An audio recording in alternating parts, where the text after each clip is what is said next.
se počasi zavedamo, da je ohranjanje narave in okolja zelo pomembno in se je začelo delati na tem. In mislim, da je naš cilj, da v prihodnosti naredimo več. Če naredimo dovolj za trajnost in razvoj, po moje ne, ker je mogoče premalo zavedanja v družbi ali pa premalo spodbude strani države.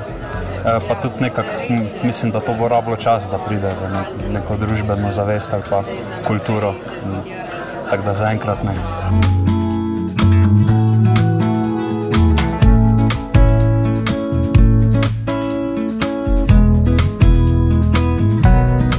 Transformacija pomeni, da nekaj spremeniš, da greš ven iz cone udobja, da greš nekam drugam, drug pogled, da v bistvu si rečeš, aha, se nekaj še obstaja tudi na drugi strani in da čisto spremeniš način dela, kakršnega si prej delal, in to je transformacija. Transformacija za nas pomeni, da se iz neke ustaljenih koles, da se obrnemo drugam.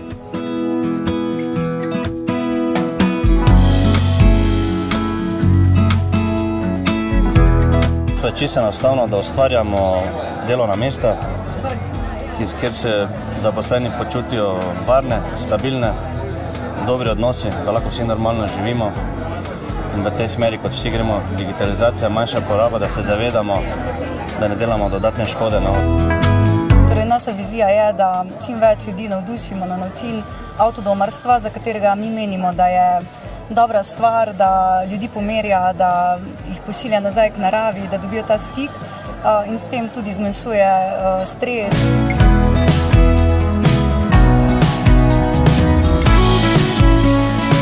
Največji izziv v podjetju trenutno je definitivno kader, pa nasploh grajenje neke kulture samoodvisnosti ali pa tudi odgovornosti v zaposlenih. Največji izziv kot posameznikov v bistvu naše tisto pravo pot med delom in družino in prostim časom, ko pa govorimo o podjetju, da pa ohranjati mirno kri v stresnih situacijah, da ne vzkipimo, da samo na nek tak elegantni način poskušamo prebroditi vse težke situacije.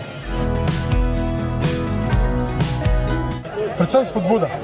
Malo se sliši oguljeno, ampak na en način, ko govorimo o transformaciji, tudi trajnostni, se lahko transformiraš samo, če te nekaj spodbuja, in to je konkurenca.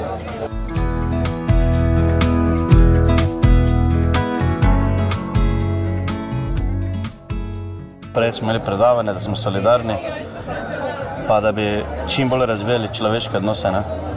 Mislim, da bi se osebno lotil bivalnih prostorov in gradenj na naravni način. Čim več uporabljenih naravnih materialov, brez kemikalij v stenah, za čim večjo kvaliteto bivanja so ljudi in seveda osebno mene in moje družine.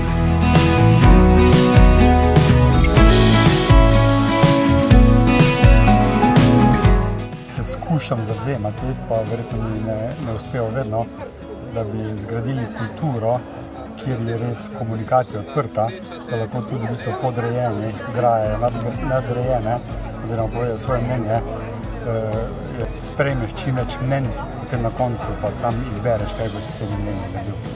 Da smo vsi od direktorja do navzdol, ker dobra ekipa, pa dobro sodelujemo, pa sem tako za naprej, da bi bilo isto, da bi bilo super.